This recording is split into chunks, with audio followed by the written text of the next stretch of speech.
Bonsoir à tous et bienvenue dans Le Débrief, votre émission quotidienne dédiée à l'actualité africaine. Chaque jour, nous faisons un focus sur un sujet marquant du continent en compagnie du directeur de la rédaction, Khalil Bey. Bonsoir. Bonsoir Dalini. Alors, à la une aujourd'hui en Côte d'Ivoire, à 6 mois de l'élection présidentielle, l'Église s'est prononcée. Monseigneur Marcellin Kouadio appelle, je cite, à l'intégration de tous les candidats pour éviter aux Ivoiriens l'horreur des violences post-électorales. Ce message, vous l'avez bien entendu, il intervient dans un climat politique tendu où la mémoire des affrontements passés reste encore vive. Ce n'est pas la première fois que l'évêque de Daloa interpelle directement les autorités, mais là, Khalil, comment expliquer cette déclaration médiatique auprès de nos confrères ?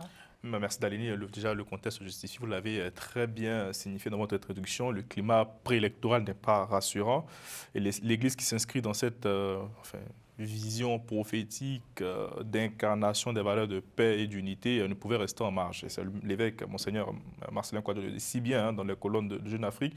Il dit qu'à la suite de la publication de la liste électorale, c'était le bon moment pour l'Église de s'exprimer.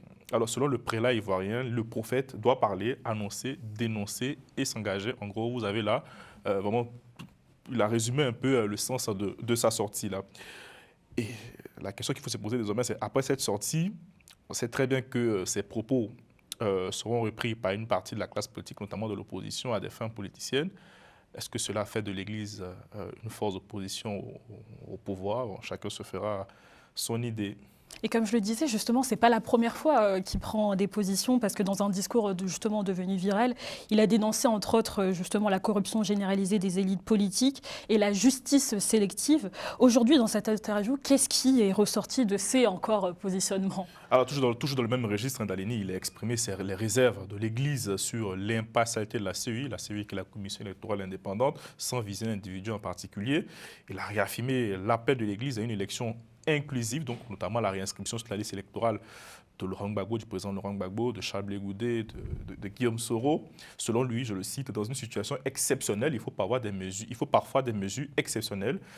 Et il s'est même amusé, je pense que les défenseurs de la laïcité vont bondir un peu, il s'est même amusé à adresser le profil du bon candidat à la présidentielle en déclarant que nos critères sont d'abord moraux, ethniques. Nous recherchons un dirigeant qui ne soit pas meurtrier, qui ne soit pas menteur, qui ne soit pas arrogant, qui respecte son peuple et qui puisse mettre fin à la situation de braconnage politique et économique. Voilà le portrait robot du bon président selon le patron des évêques de Côte d'Ivoire.